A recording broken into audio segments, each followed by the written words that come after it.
Everything might have been perfectly buddy-buddy on screen, but when the cameras were off, these actors couldn't get away from each other fast enough. Terrence Howard has never been shy about discussing his falling out with Iron Man co-star Robert Downey Jr. In 2013, Howard appeared on Bravo's Watch What Happens Live, discussing the three-picture deal which the studio had originally offered him. They came to me with the second and said, look, we will pay you 1/8 of what we contractually had for you. He went on to put the blame firmly on Downey's shoulders. And I called my friend that I helped get the first job, and he didn't call me back for 3 months. It would take another 3 years for the pair to finally patch up their differences when they reunited at the 2016 wedding of director Brian Grazer. When Jim Carrey starred as the Riddler in Batman Forever, he was at the height of his comedic career. But his co-star Tommy Lee Jones, who played Harvey Dent, was definitely not a fan of Carrey's slapstick style. Director Joel Schumacher confirmed that Jones had something of an attitude on set, telling Entertainment Weekly, "Jim Carrey was a gentleman, and Tommy Lee was threatened by him. I'm tired of defending overpaid, overprivileged actors." The night before filming a scene together, Carrey and Jones ran into each other at a restaurant. When Carrey approached Jones's table to say hello, he didn't get quite the greeting he expected. Carrey told Howard Stern that he got up kind of shaking and hugged me and said, "I hate you. I really don't like you." And I was like, "Wow, what's going on, man?" And he said, "I cannot sanction your buffoonery." Very few people are both a summer and a winter, but you pull it off nicely. Throughout the 90s, Tom Sizemore's star was on a meteoric rise in Hollywood, thanks in particular to his roles in great dramatic films like 1995's Heat, which he featured in alongside Val Kilmer. But when Kilmer and Sizemore reunited 5 years later on the set of Red Planet, things weren't so rosy. Reportedly, Kilmer was upset when he learned that the production had paid to ship Sizemore's exercise equipment to Australia, where filming was taking place. According to Sizemore's memoir, By Some Miracle I Made It Out of There, a shouting match erupted which ended with Tom throwing a 50-pound weight at Kilmer. Later, a producer asked Sizemore to avoid hitting Kilmer in the face when they got into their next fight. Tom complied, dutifully slugging Kilmer in the chest and telling him, "I'm never going to another planet with you again." Time heals all wounds, however, and the two former co-stars had finally buried the hatchet as of 2014. Much of the 2006 military drama Annapolis centers around a planned boxing tournament for the US Naval Academy. But Franco took his method acting way too far. According to co-star Tyrese Gibson, Franco actually landed punches during rehearsal. Gibson told Elle, "The dude was full on hitting me. I was always like, James, lighten up, man. We're just practicing." He never lightened up. Franco denies ever hitting Gibson, but admitted to GQ, "I was probably a jerk." But the admission wasn't good enough for Gibson, who told Playboy in 2007, "I never want to work with him again, and I'm sure he feels the same way. It felt very personal. It was f***ed up." Co-stars in the 1994 rom-com I Love Trouble, Roberts and Nolte didn't mesh well on screen or off. Reportedly, the constant quarreling got so bad that director Charles Shia resorted to filming some of their scenes separately to keep them apart as much as possible. While shooting, Roberts told the New York Times that Nolte was completely disgusting and seems to go out of his way to repel people. Nolte later shot back, "It's not nice to call someone disgusting, but she's not a nice person. Everyone knows that." For years, there's been an apparent behind-the-scenes feud between Gere and Stallone. Stallone finally explained the beef between the actors with Ain't It Cool News in 2006, saying Gere had originally been cast as the lead in 1974's The Lords of Flatbush. But since Gere and Stallone clashed immediately during filming, Gere was replaced by Perry King. Stallone recalls Gere getting too rough during fight rehearsals and spilling greasy food all over Stallone's pants. Sly claims, "To this day, he seriously dislikes me. He even thinks I'm the individual responsible for the gerbil rumor." Not true, but that's the rumor. It was one of the most famous Hollywood rivalries of all time, so much that effects even developed a series centered on the feud. And action. I barely touched her. These two queens of the silver screen had it in for each other as early as the 1930s, when Davis starred in the film Dangerous alongside Franchot Tone. Davis was soon smitten with the actor, but Crawford won that round, marrying Tone soon after the movie wrapped production. Later, Davis famously remarked, "Crawford slept with every male star at MGM except Lassie."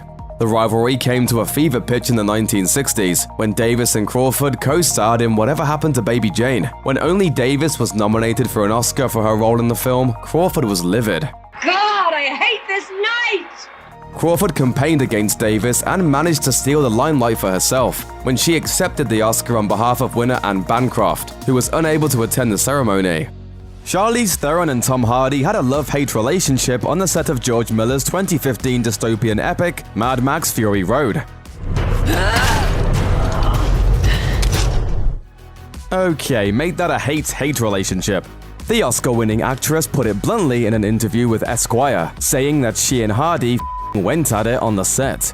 It was the isolation, and the fact that we were stuck in a rig for the entire shoot. We shot a war movie on a moving truck. There's very little green screen. It was like a family road trip that just never went anywhere. We never got anywhere, we just drove. We drove into nothingness, and that was maddening sometimes. She also added that even though the actors drove each other crazy, they still had an immense amount of respect for one another. Hardy even left her a semi-sentimental note after it was done, which read, "You are an absolute nightmare, but you are also f***ing awesome. I'll kind of miss you. Love, Tommy." Hardy's history of beefing with co-stars didn't start with Theron. He also reportedly got in a fist fight with Shia LaBeouf on the set of 2012's Lawless, which LaBeouf apparently won. Hardy himself later admitted as much, although his description of the fight sounded a little tongue-in-cheek. "He knocked me out, Sparko, out cold. He's a bad, bad boy." He is. He's quite intimidating as well. He's a scary dude. He just attacked me. He was drinking moonshine. For his part, LaBeouf claimed the liquor had nothing to do with his aggression toward Hardy, telling MTV that their on-set battle wasn't moonshine-related at all, and was instead straight love. "We were playing brothers. There was a constant finger-in-the-ear teasing thing going on for a while. It was all love. I loved the dude like a brother, straight up." Dustin Hoffman and Meryl Streep's working relationship on the set of the Oscar-winning film Kramer vs. Kramer played out a lot like the divorced couple they were playing on screen. Over the years, Streep has been vocal about the intensity that Hoffman brought to each scene, which often startled her and sometimes downright scared her. Streep told CBS News, "I think Hoffman is very, very gifted, but it wasn't the most fun I've ever had on film." Yeah, no kidding. Jack Bauer might have been a fan-favorite superstar of the small screen, but Kiefer Sutherland's co-star Freddie Prinze Jr. absolutely despised working with the actor on the set of 24. He told ABC News, "Kiefer was the most unprofessional dude in the world. That's not me talking trash. I'll say it to his face. I think everyone that worked with him has said that." Prince's dislike for Sutherland extended so far that he said he even considered quitting show business after working with him. Why was Prince so bothered by Sutherland? For one, Prince had to take his shoes off to do scenes with him for the show, because he was so much taller than Sutherland. "Just put the guy in an apple box or don't hire me next time. You know I'm 6 feet and he's 5'4". Hey, it could have been worse. After all, this is Jack Bauer we're talking about. "I just watched my father die, and I felt nothing." Betty White is so likable that it's hard to imagine anyone not wanting to become her best friend. Unfortunately, White's upbeat personality didn't mesh well with co-star Bea Arthur. During the filming of their iconic sitcom The Golden Girls, White revealed during a 2013 panel discussion with the New York Times, "We were all close, but our personalities are all so different. Bea found me a pain in the neck sometimes because of my positive attitude. I'm happy all the time, and that made Bea mad sometimes." Woe is me. Whoa.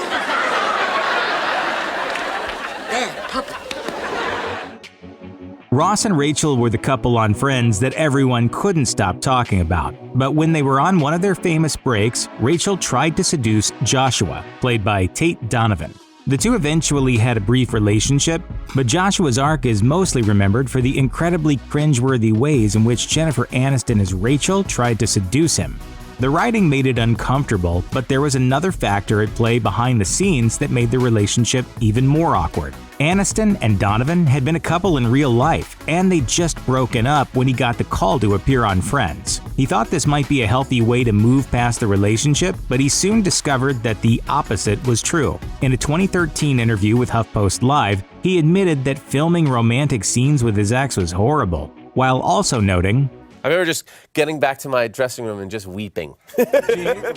Donovan may have been able to laugh about it while looking back, but it was clearly a bad experience for him at the time. Acting alongside someone you've recently broken up with is one thing, but acting alongside your ex-husband who cheated on you is another entirely. Alas, that's exactly what Sophia Bush had to do on the teen drama One Tree Hill. She played Brooke Davis, who was in a love triangle that also involved Chad Michael Murray's Lucas Scott. At first, the romantic tension between the two boiled over happily into real life, as Bush and Murray quickly got engaged and married, but it all came crashing down almost immediately. The couple said "I do" in April 2005, but then they split up in September of that same year. On a 2006 episode of Ryan Seacrest's radio show, musician Nick Carter alleged that this was because his ex-girlfriend Paris Hilton had an affair with Murray. Unfortunately for Murray and Bush, they had to continue working on One Tree Hill together until it came to an end in 2012. Bush has since tried to avoid talking about the incident, but when it did come up during a 2021 episode of the Inside of You podcast, she explained, "I'm not going to talk about him. I'm not allowed to because I've tried to poke fun at being a dumb kid, and whenever I've done that, it gets twisted. It's not worth my time. It's not a place where I harbor ill will or anything." Similar to Mulder and Scully, Richard Castle and Kate Beckett were professional partners who also had fantastic romantic chemistry. The Castle leads eventually became a couple and started a family as the seasons went on. But the relationship between actors Nathan Fillion and Stana Katic was apparently not quite as rosy. Neither actor has publicly addressed the working relationship directly, but an insider told Us Weekly in 2016 that things were indeed quite difficult on set. Fillion was reportedly so harsh to Katic that she would cry in her dressing room, and the two were apparently even forced to attend counseling sessions together. The show ended in 2016 after 8 seasons, but her departure from it was quite messy. First, it was announced that her contract hadn't been renewed, and then ABC announced that the show was ending. In a 2018 interview with Entertainment Weekly, Katic addressed her departure by noting, "It hurt and it was a harsh ending." However, she did also claim that she was still overall thankful for the experience. Sometimes co-stars hit it off right away, only for the relationship to gradually deteriorate over time. But fortunately, Nina Dobrev and Paul Wesley experienced the complete opposite when they starred together on The Vampire Diaries. Dobrev played Elena, who was in a love triangle with Paul Wesley's Stefan and Ian Somerhalder's Damon. Alas, Dobrev and Wesley clashed immediately. They both stayed quiet about it at the time, but they've talked about it in the years since. During a 2019 appearance on the Directionally Challenged podcast, for example, Dobrev explained, "There's a fine line between love and hate, and we despised each other so much that it read as love." Wesley seconded these thoughts in an interview with Entertainment Tonight, as he admitted, "Creatively, it just wasn't in sync." Thankfully, this story has a happy ending. The timeline of their reconciliation is a little wonky, as Dobrev says it only took a few months, while Wesley claims it took a few seasons. But regardless, they eventually became friends. They only have praise for each other now, with both saying that they talk regularly. So now I just adore her, she adores me. Before there was Ross and Rachel, or Mulder and Scully, TV's ultimate will they or won't they couple was Maddie and David on Moonlighting, who were played by Sybil Shepherd and Bruce Willis, respectively. Fans tuned in every week to see them solve cases and flirt with each other. Unfortunately, like so many TV couples with unresolved romantic tension, things quickly went downhill after they resolved it. In 2005, Shepherd told Entertainment Weekly that Willis was great to work with at first. As she put it, "With Bruce, the temperature in the room went 20 degrees higher, for me anyway." However, over time, the two of them simply began to hate each other. She blamed the mutual dislike on the show's volatile nature, but their co-star Curtis Armstrong has claimed that there was more to the story. As he wrote in his book, Revenge of the Nerd, "Bruce intimated to me that there had been one disastrously ill-conceived thing between him and Sybil early on in the show's run. While not going into explicit details, he made it clear that that kind of mistake was one I should be sure never to make." Fortunately though, Willis and Shepherd eventually decided that their grudge should die hard with a vengeance, and they even reunited at his Comedy Central roast in 2018. Before he was known as that guy who starred in all those religious films, Kirk Cameron broke big as Mike Seaver on the ABC sitcom Growing Pains. Alas, when he converted to Christianity near the end of the show's run, he became a holy terror. There are differing accounts of what exactly went down between Cameron and his co-star Julie McAuliffe, who played Julie Costello, but it's clear that neither one liked the other very much. There are two different versions of the story, though everyone besides Cameron tells the same one. In a 2017 interview with Wingman magazine, McAuliffe claimed that Cameron had her removed from the show because she'd posed nude in Playboy, which went against his newfound faith. He gave her an ultimatum, and that proved to be the end of her run. Cameron has never spoken publicly about the incident, but he was quite controlling on the set, which he admitted to in an interview with CBN. At times, he even forced writers to rewrite scenes that he deemed immoral. When you make a decision, like, I'm not comfortable saying that line or doing that scene, well, that meant that 11 writers had to come up with a new scene. Furthermore, he confessed to the Los Angeles Times in 2000 that he cut off contact with his Growing Pains castmates for quite some time. As for McAuliffe, her Twitter feed makes it quite clear that she's still not a fan of her former co-star. She called him out in 2017 for his words about the victims of Hurricane Irma. Sitcoms wouldn't be what they are today without I Love Lucy. Lucille Ball was of course the star of the show, but her co-stars Vivian Vance and William Frawley, who played Lucy's neighbors Ethel and Fred Mertz, were also a big part of what made it so great. The always bickering couple had fantastic chemistry, but the fighting didn't end when the camera stopped rolling. Vance was only 2 years younger than Ball, but she was playing the wife of a man more than 2 decades her senior. According to the book Meet the Mertzes, Vance admitted, "I loathed William Frawley, and the feeling was mutual. Whenever I received a new script, I raced through it, praying that there wouldn't be a scene where we had to be in bed together." Frawley, in turn, didn't have very nice things to say, as he quipped, "She's one of the finest girls to come out of Kansas, but I often wish she'd go back there."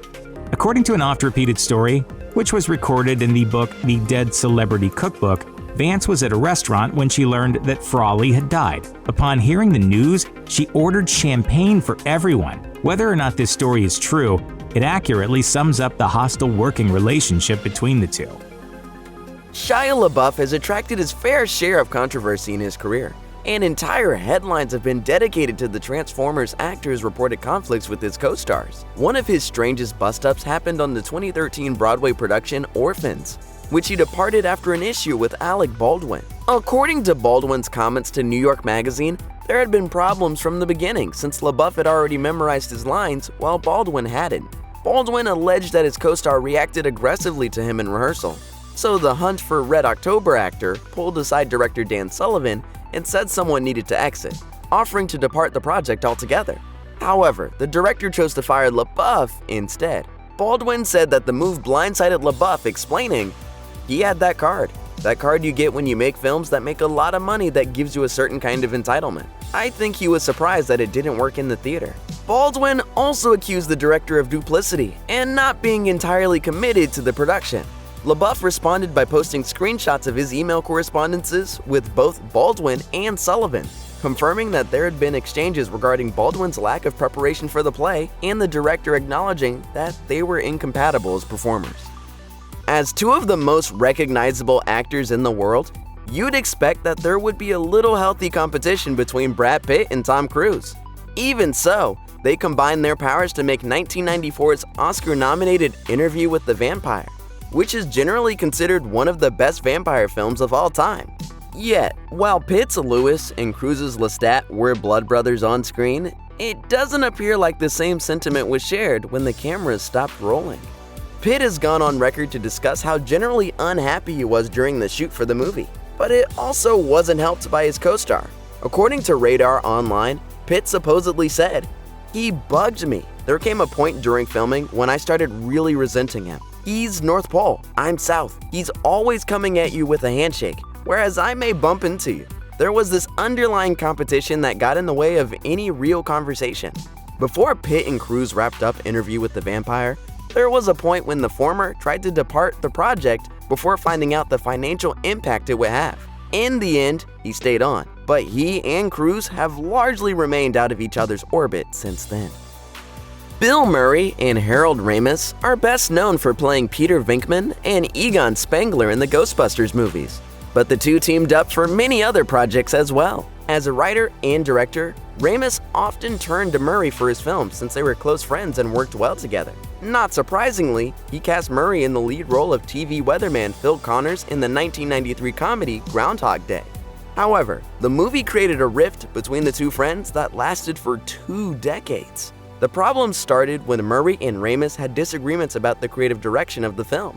This resulted in tension between the two on set, which also affected their personal relationship. Discussing the production with The New Yorker, Ramis said, "At times, Bill was just really irrationally mean and unavailable. He was constantly late on set. What I'd want to say to him is just what we tell our children. You don't have to throw tantrums to get what you want. Just say what you want. Ramis said that Murray simply stopped speaking to him after Groundhog Day. In her book, Ghostbusters' Daughter, Life with My Dad, Violet Ramis revealed that Murray and her father did manage to reconcile before Harold's death in 2014. I thought you might turn up.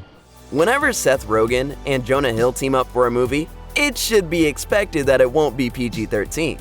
In 2013's This Is the End, they amped up the raunchy humor and got wild with a lot of their pals, including actors like Danny McBride and Channing Tatum. Emma Watson also cameoed in the film, but there was one scene that proved to be too much for her, so she departed the set. According to an extra who spoke to Pop Focal, Watson wasn't a big fan of a scene in which Tatum was dressed in only a leather thong. The source explained, "During the scene, Channing decided to do some of his breakdancing in front of her, but alas, he was in nothing but a thong, so Emma storms off set." Reportedly, Watson also wasn't impressed that Tatum had been drinking before filming the scene. Rogen was asked about the incident in a later interview with GQ. The actor confirmed that it did happen, but stressed that there was no bad vibe between them, and Watson even promoted the movie. Whether or not that bad blood is really there, it seems unlikely we'll ever see the two share a screen again. One of the most infamous feuds in Hollywood involves Sex and the City co-stars Kim Cattrall and Sarah Jessica Parker. While the two might have starred in a television show that will go down in history for what it did for the medium, the tension between the actors manifested for the longest time, with Cattrall reportedly ostracized from the rest of the cast. Still, the ladies put aside whatever animosity they had to film the movies after the show had ended. When we're not doing that, the show, we just really don't want to see each other. When Cattrall decided she was done with the character and wasn't interested in returning for a third film, the gloves were off. After she posted about the death of her brother on Instagram, Parker reached out to offer her sympathy. However, Cattrall responded with a public call-out on Instagram, writing, "Your continuous reaching out is a painful reminder of how cruel you really were then and now. Let me make this very clear, if I haven't already. You were not my family. You were not my friend. So I'm writing to tell you one last time to stop exploiting our tragedy in order to restore your nice girl persona." A revival of Sex and the City titled And Just Like That premiered in 2021, but Cattrall wasn't approached to reprise her role, nor did her castmates expect her to. However, she did return for a cameo in season 2, though she didn't interact with the rest of the cast. After lighting up the early 2000s with memorable roles in fan-favorite films such as Freaky Friday and Mean Girls, Lindsay Lohan hit the headlines for all the wrong reasons toward the end of the decade. Wherever she went, controversy seemed to follow, and Lohan became known more for her escapades than her on-screen performances. In 2008, she showed up as Kimmy Keegan in 4 episodes of Ugly Betty, one of the most popular shows on TV at the time. Lohan was scheduled to perform in 6 episodes, but her appearances were cut down to 4. As per page 6, the reason for this change was reportedly due to Lohan's behavior, which rubbed Ugly Betty star America Ferrera the wrong way. The publication shared claims from an on-set insider, who alleged that Lohan acted like a diva on set and exhibited bizarre behavior whenever she was around. However, an unnamed friend of Lohan argued against these allegations, stating, "America was mean to Lindsay. Producers give her too much power. Lindsay didn't do the last 2 episodes because America didn't like her and got her kicked off." I would really like to help you. It's just, there aren't really any openings here.